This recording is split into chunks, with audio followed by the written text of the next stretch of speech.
What's up, guys? It's Nick Paid here. Um, that's what I'm going by on this YouTube channel. I'm going to start seriously taking this seriously. I'm going to start taking this seriously. Just for a quick recap, I've been trading for about, I'd say, taking it seriously. We're in August now. I started trading in February-ish, so I'd say, what is that, like 7 months? I'm on my seventh month of trying to trade. I haven't taken the learning portion as serious as I've been taking it these past couple months. I've been back testing and doing the things that I'm supposed to be on a consistent basis. And I recently got funded. I spent the past month and a half um, breaking my rules. I got funded about a month and a half ago. I spent the past month and a half breaking some of my rules to focus on the payout. Now I didn't blow the account, but there were certain unnecessary losses that I had to take for me to learn and also grow as a trader. I'm not blaming those losses like on myself, which they are on myself, but I'm saying I skipped a lot of the learning curve that I was supposed to as a trader, and I feel like all of those losses that I've took over the course of this past month was necessary. So I'm making this YouTube video as a going forward tool. So going forward from today, I will be recapping every trade that I take on a daily basis and journaling every trade so I know that I'm on the right path and I'm not focused on payouts and things of that nature.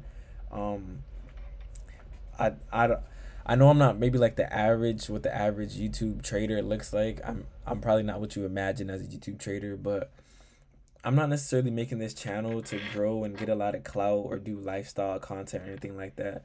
I just want to have an authentic approach to trading because a lot of kids my age, I'm 19, may get into trading and think that like it's get rich quick or that it's not possible. So I'm just using my YouTube channel as a platform to expose the truth and growth that it takes to become a successful trader. And I'm also journaling and documenting my process. So when in the future I can look back and see how I'm doing in life. So with that being said and all that yapping, my name is Nicholas. I go by Nick Paid. I'm gonna be showing quickly how I went over the past month of my trading, what I did right and wrong, and also how I changed it and fixed my psychology and what am I gonna be doing different. So quickly, let's just pull this up. Let's pull this up.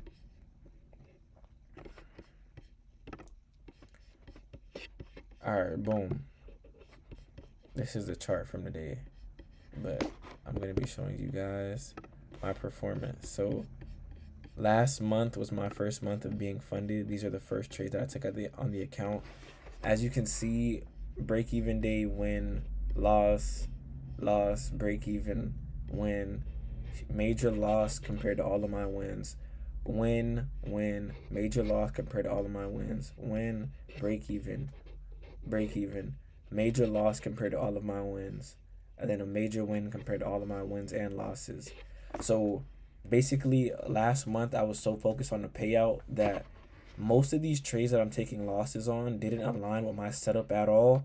And because market's been so volatile, coming into all-time highs, we're currently in all-time highs as of July and August 2024, 2025. We're in 2025, sorry. Because we're currently at all-time highs, market's been extremely volatile, so I've just been full porting, or even if not going in with full size, going in with the ladder size, just praying that I catch the right side of the market, which caused me to take these major losses and also resulted in this major win, making back all those losses. But that didn't align with my strategy. The last week of July, starting off August, I realized what I was doing wrong, and then I fixed all of that right here. I fixed all of that. As you can see, I had a win. I told myself that I was gonna risk 250 to 300 per trade, 1-to-1 risk to reward. So these are 1-to-1s. This was a 1-to-2. I wish 350 for a $700 win. So I'm ranging from a $250 to $350 risk for a 1-to-1 to 1-to-2 risk to reward, because that's currently what makes my strategy profitable. I trade ICT concepts. Everybody has their opinion of it. It works for me. I don't really care what you think. Um, then on Friday, coming into Friday, I also had another major loss where I'll be honest, even though I fixed my risk to reward, not risk to reward, even though I fixed my strategy last week, I still went in with this mentality on Friday that like I'm invincible after having these 3 winning days, which caused me to take a big chip at my previous day profit. So I lost all $700 I made Thursday. I'm just, I'll be honest, I've been so focused on getting to a 10K month and building my account and my buffer because I've been full porting accounts as well. Like evals, even though I only have one eval activated right now, not eval, one funded, I bought multiple evals this past month, full ported in the past 4 out of 6. No, 3 out of 5. I full ported in past 3 out of 5 that are just waiting to be activated, and I've been waiting to get a payout so that I can activate those accounts. Now, I realized coming into this week, this past Saturday and Sunday, I've been recapping on what I was doing wrong, and me full porting to try to get to a payout is definitely not what I need. So coming into yesterday, which is Monday, I didn't trade. I got my mentality right. If I don't trade, I didn't trade that last Monday as well, which goes to show that most of these Mondays, like I don't need to be trading.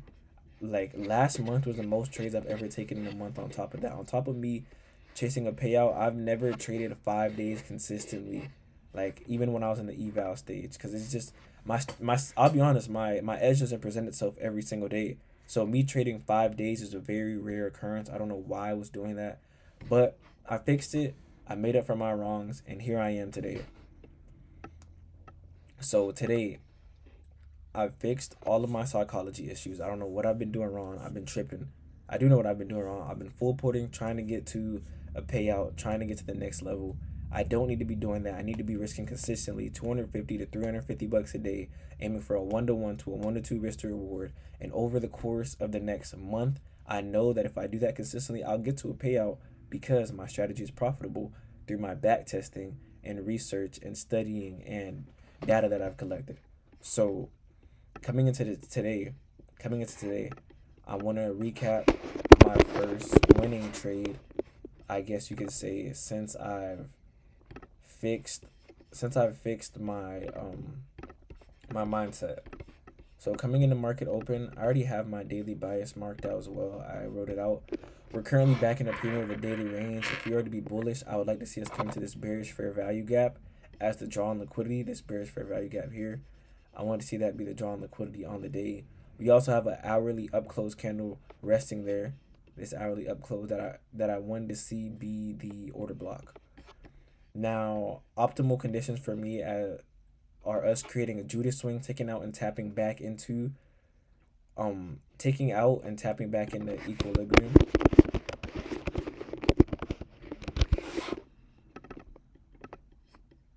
equilibrium, which was this 50% level right marked right here. And I also had an hourly FVG resting above there with an intermediate term low right there. So those are the conditions I wanted to see going into this morning before taking the trade. I've been writing out my bias before trading, and I think that's helped me make sure I have the right mentality as I'm going into my trades. So market opens here. Market opens, and then the things that I defined align themselves perfectly. We have this hourly FVG right here. This hourly, no, that's a 4 hour as well. No, yeah, this 4 hour fair value gap, we tap into it coming in the market open. And then we displace cleanly off of it. Market opens, we come into it, sweep out these lows, displace cleanly off of it. That's on the 5 minute chart. On the 1 minute chart, you see market structure shifts right here, changing the state, I guess you could say right here. Market structure shifts, fair value gap presents itself. Oh, sorry.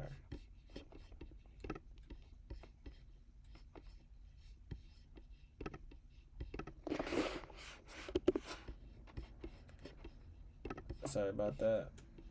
Market structure shifts right here.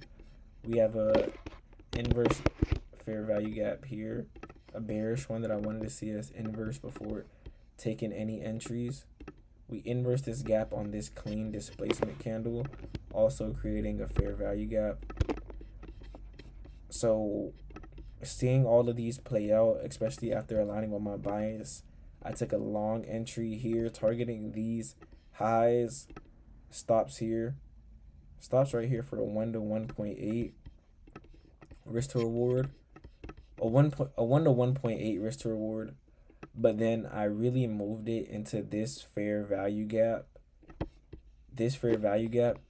along with these low resistance liquidity highs here, because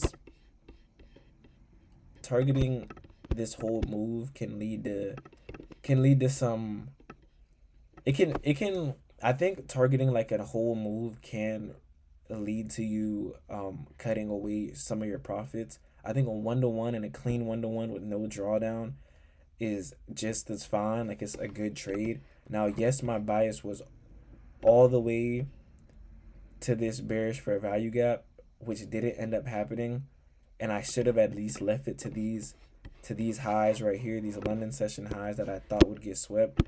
But something in my heart was telling me just close with the 1 to 1, and I'm not gonna argue that, because as you can see, we never end up getting it, and then we literally make a 200 point move down lower to these relative equal lows that I had marked out, and this higher time frame was that 4 hour large 4 hour fair value gap right here that we just rebalanced, which isn't against my bias, because I thought that since we're in a premium, when you first tap into the premium, you're kind of expecting for market to go wishy washy.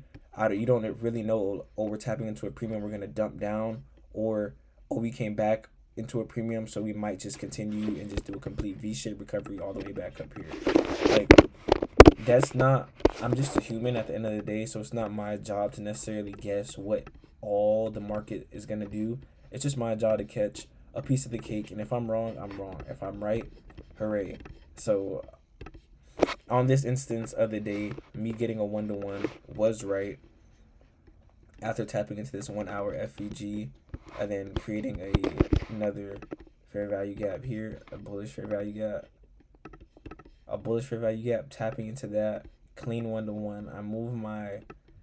I added more to my position. I entered off this displacement candle after the inverse fair value gap. When we tapped into this fair value gap and displaced again, or had a clean rejection off of it, I moved my stops to here. Because I didn't want us to even see us come and reach this order block anymore. And then I added to my position, which would have put me about right there. I added to my position. I got the clean move. I'm happy with the trade that I took. Is there anything I can learn from this trade? One of the biggest things is 1 to 1s are good enough. You don't have to catch the whole piece of the move. Yes, I would have liked to catch all of this, even all of this right here, but as you can see, that clearly didn't end up happening. So a 1 to 1 is enough. A 1 to 2, this would have basically been a 1 to 2 when I moved, because I moved my stop loss all the way up here. So that 1 to 2 is more than enough. I'm correct, or I was correct. Now, what ended up happening after that is 10 a.m. news open. Let me see what news was 10 a.m. What news?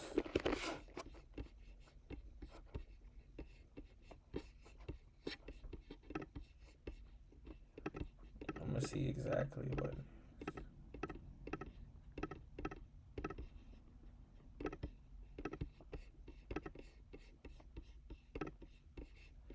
10 a.m. we had ISM PMI services that caused the market to dump. Watchers get to the damn get right up. Never purchasing managers.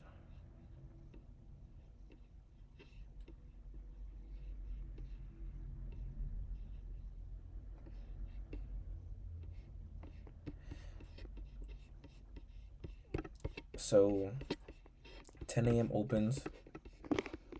We dump all the way back to equilibrium, and that completely changed the state of market structure.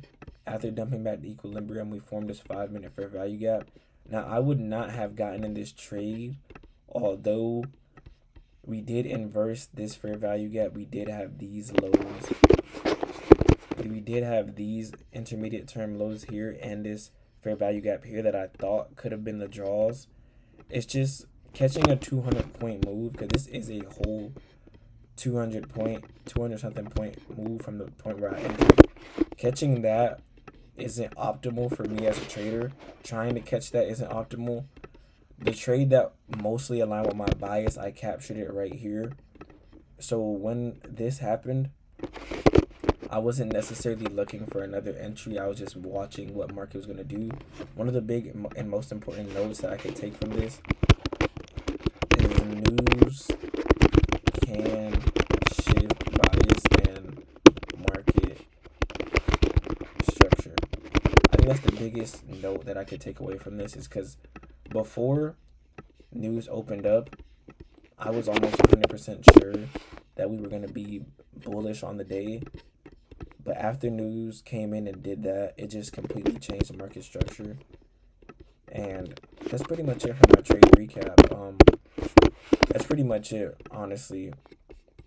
I'm up like 1,300 on the funded, even though I'm negative 600 on the week because I took this terrible loss that was ruining my psychology over the weekend. But I'm happy to have made it back, up $500 on the week, up like 1,300 on the account. Stay tuned. We'll be journaling my whole process to getting to 10K a month consistently. If I can get to 10K a month, which I know I will.